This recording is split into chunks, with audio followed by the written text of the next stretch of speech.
अस्सलाम वालेकुम guys, welcome back to another YouTube video. आपका भाई असद आपकी खिदमत में हाजिर है। गाइस, आज की वीडियो का टॉपिक है बैचलर्स इन इटली और आज हम इस बारे में बात करना चाह रहे हैं। काफी अरसे से बैचलर्स का जो पहली बात तो ये बता दूं कि बैचलर का जो प्रोसेस है it's going to be bit different.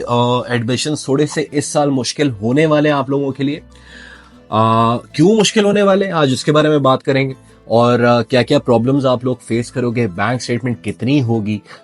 So it's going to be a complete guide for bachelors in Italy and the admissions।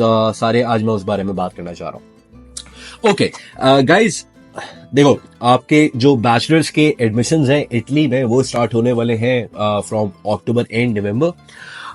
Business पढ़ना है, मेडिकल पढ़ना है, कंप्यूटर साइंस पढ़ना है, ये सारे कोर्सेज आपके स्टार्ट हो जाएंगे। अक्सर मेरे पास जो नॉर्मल क्वेश्चंस आते हैं मैं उसी से वीडियो का टॉपिक निकालता हूं और उसी पे फोकस करता हूं कि कौन कौन से आपके सवाल हैं जो आपको तंग करते हैं और उसके जवाब दिए जाएं। देखो जो बैचलर्स के एडमिशन आप लोगों के खुलने वाले हैं, एक मैं डिपार्टमेंट बता देता हूं जो कि है आपका साइकोलॉजी। उसके एडमिशन सबसे ज्यादा टफ होते हैं। तो if you are willing to do psychology in Italy any English dot programme तो वो मुश्किल होने वाला है। कोई और कंट्री सिलेक्ट करो, अगर यही कंट्री सिलेक्ट करना है, इटली ही सिलेक्ट करना है तो दैट्स फाइन, ठीक है। अच्छा, बिजनेस जो परसेंटेज के हवाले से आप लोग कंफ्यूज हैं कि यार परसेंटेज यहाँ पे कितनी होनी चाहिए, तो मैं ये बता दूं कि हमने जो लास्ट केस किया था दैट वाज एट 57%।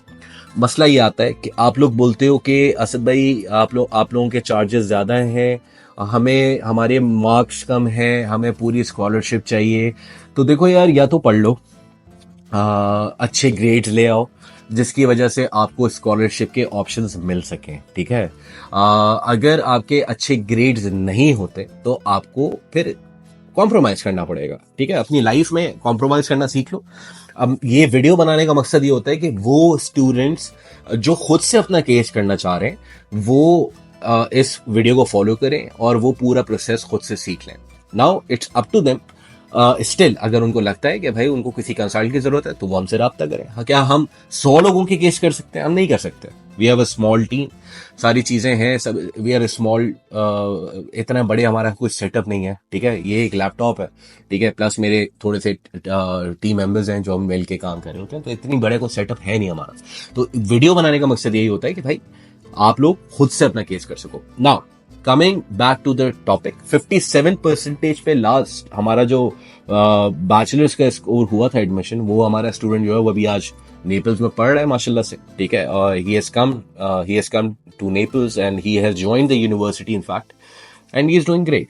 तो नंबर्स अगर आपके कम है तो आपको और चीजों पे काम करना पड़ता है, लाइक आपकी बैंक स्टेटमेंट अच्छी होनी चाहिए, आपका आइल्स अच्छा होना चाहिए, ठीक है। तो अब आपको ये आइल्स का बोलो तो आप लोग बोलते हो यार आइल्स तो जरूरी नहीं है। अच्छा भाई, नहीं है जरूरी तो मत करो आइल्स यार, ठीक है। अगर नहीं करना तो नहीं करो, फिर क्यों सुन रहे हो कि ये पास्ट एक्सपीरियंसेस हैं, ठीक है, जिसपे वीजाज लगे। क्या आइल्स के बगैर वीजा नहीं लगता? क्यों नहीं लगता? लगता है। तो बाकी चीजें अच्छी कर लो, ठीक है। आइल्स आपके सिर्फ और सिर्फ आपके जो पॉइंट्स हैं, ब्राउनी पॉइंट्स होते हैं आइल्स, ठीक है। अगर आपकी प्रोफाइल आपको अच्छी करनी है तो आप आइल्स कर लो, वरना इंग्लिश प्रोफिशिएंसी सर्टिफिकेट ले लो अपनी लास्ट यूनिवर्सिटी से, उस पर भी आपका काम हो सकता है।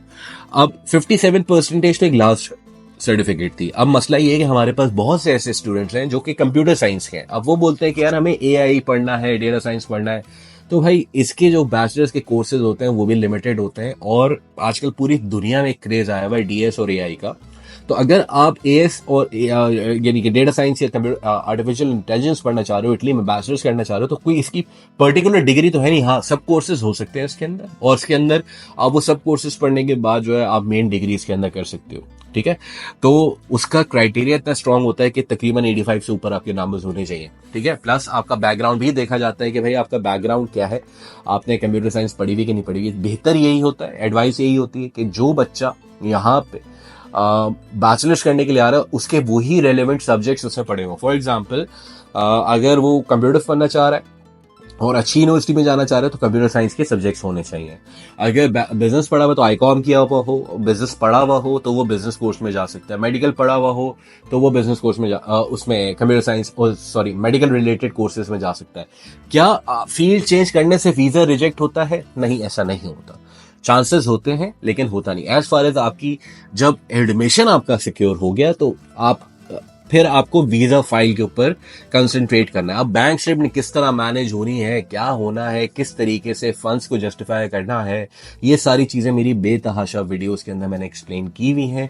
जाके देख लो, ऊपर लिंक भी आ रहा होगा, तो वहां पे वीडियो सारी अपलोडेड है, आप उनको जाके चेक कर सकते हैं, सीख सकते हैं बैंक स्टेटमेंट किस तरह मैनेज होगी। ओवरसीज अगर आप पाकिस्तानी हैं तो ओवरसीज पाकिस्तानी किस तरीके से अपने फंड्स को मैनेज कर सकते हैं। पहले होता यह था कि जो ओवरसीज पेरेंट्स होते थे वो रेमिटेंसेस भेजते थे पाकिस्तान में और उनकी बैंक स्टेटमेंट चल जाती थी, और उनका फॉरेन करेंसी अकाउंट भी चल जाता था, यानी कि उनका बाहर का अकाउंट भी चल जाता था। लेकिन अब ऐसा नहीं है, पॉलिसीज कीप ऑन चेंजिंग। तो अगर आप अपना केस खुद से करें, you need to be on your toes, you need to be on the front, you need to have every information. एक चीज इसके अंदर मैं बता दूं कि टॉल के एक एग्जाम होता है, पिछले साल तक काफी सारे बच्चों के जो एडमिशन थे वो लिमिट हो गए थे। इस साल मुझे लगता है कि और होंगे। अब वो लिमिट होने का मतलब ये कि पहले आपको टॉल के एग्जाम के बगैर ही एडमिशन मिल जाता था, ठीक है, वेयर एज आपका जो टॉल्क होता था वो इतना इंपॉर्टेंट नहीं होता था। लेकिन पिछले साल ये हुआ है कि टॉल्क एग्जाम की बेस पे ही आपका आगे एडमिशन परसू होता है। तो अगर आप बैचलर्स परसू करना चाह रहे हैं तो आपको टॉल्क एक एग्जाम होता है, उसके अंदर भी डिफरेंट कैटेगरीज हैं। फॉर एग्जांपल अगर आप टॉल्क इंजीनियरिंग करना चाह रहे हैं, टॉल्क ई करोगे, टॉल्क ई आप उसके लिए करोगे अगर आपने बिजनेस रिलेटेड कोर्स में जाना है, सही है। तो 3 तरीके के टॉल्क होते हैं, वो जब आप टॉल्क के पोर्टल पे जाओगे नीचे लिखा हुआ भी आ रहा है। तो आपने टॉल्क एग्जाम देना है ताकि और अच्छे स्कोर्स लेकर आने, ताकि, और इंशाल्लाह मैं टॉल्क पे भी आगे एक वीडियो बना दूंगा कि इस तरीके से रजिस्ट्रेशन वगैरह होती हैं सारी चीजें। 30 यूरो का एग्जाम होता है, 30 यूरो फीस होती है, ठीक है। तो अच्छा, एक चीज इसके अंदर बैंक स्टेटमेंट, इसका मैंने आपको बता देता हूं कि बैंक स्टेटमेंट की कम से कम आपकी जो बैंक स्टेटमेंट है वो 3.2 मिलियन से ज्यादा होनी चाहिए in order to secure your visa. इसके चांसेस अगर आपने बढ़ाने वीजा के तो तकरीबन 3.2 मिलियन से ज्यादा की बैंक स्टेटमेंट होनी चाहिए if you are willing to pursue your bachelor's in Italy, ठीक है। और इसके अंदर आप अब मुझसे पूछा जाता है कि कितने महीने की, देखो 6 मंथ्स की बैंक स्टेटमेंट रिक्वायर्ड है। लेकिन इस साल जो पिछले साल से गलतियां हमने इस साल सीखी कि हमने नवंबर, दिसंबर, जनवरी, फरवरी तक अपना एडमिशन एनरोलमेंट करके छोड़ देनी है और उसके बाद वीजा फाइल के ऊपर काम करना, ठीक है। इस साल हमने लेट नहीं करना क्योंकि ये साल इटली का बहुत ज्यादा क्रूशल होने वाला है, क्योंकि ये जो 2025 है इसके अंदर जुबलियो एयर है, जुबलियो एयर उस पर भी मैं एक दिन वीडियो बना दूंगा। यहाँ पे एक बहुत बड़ा इवेंट है जिसकी वजह से हाउसिंग भी आपको महंगी मिलने वाली है, और ये वीडियो आज मैं बना रहा हूँ अक्टूबर में। ये नेक्स्ट ईयर जब अक्टूबर आएगा तब आपको मेरी शायद ये वीडियो याद आए कि एक बंदा था वो सही बोल रहा था, ठीक है। तो गाइज अपना ख्याल रखें। ये एक बेसिक सी वीडियो थी, कोशिश की थी कि सारी चीजें इसके अंदर कवर की जाए। देखो इसके अंदर आपने कोर्सेज मैंने आपको बताया, आपको मैंने एआई और डेटा साइंस के बारे में बताया, इसके अंदर मैंने मेडिकल रिलेटेड फील्ड्स के बारे में बताया, कोर्सेज सारे, ठीक है।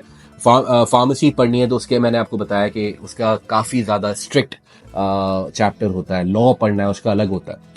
तो आपने अपने कोर्सेज देखने, कहाँ देखने, यूनिवर्स इटली पे देखने। यूनिवर्स इटली पे जाके अपने कोर्सेज हंड डाउन करना शुरू करो, एडमिशंस खुलना शुरू हो गए। And if you want us to lead your case तो बता दो, ठीक है। नीचे नंबर आ रहा है, इस पे कनेक्ट करके अपनी प्रोफाइल शेयर कर दो। एंड बैंक स्टेटमेंट फिर हमारे पास केस आएगा तो यार हम लोग फिर A to Z पूरी वीजा फाइल तक आपके साथ होते हैं कि आपने वीजा फाइल में कौन से डॉक्यूमेंट्स लगाने हैं, स्कॉलरशिप आपकी कैसे कब अप्लाई करनी होती है। मतलब इट्स, अगर आप मेरे पास, खुद मुझे बताओ ना, अगर आप मेरे पास अभी आ रहे हो, अभी है अक्टूबर, ठीक है, और नेक्स्ट सितंबर तक आप फिर मुझसे कनेक्टेड हो गए, ठीक है। तो इट्स अ लॉन्ग जर्नी, ठीक है। तो it takes time, it needs patient, ठीक है। You need to be patient कि भाई ये पूरा प्रोसेस अगर करना, सब्र तहम्मुल से करना। तो गाइस बहुत शुक्रिया वीडियो देखने का, अपना ख्याल रखिए, मिलते हैं नेक्स्ट वीडियो में।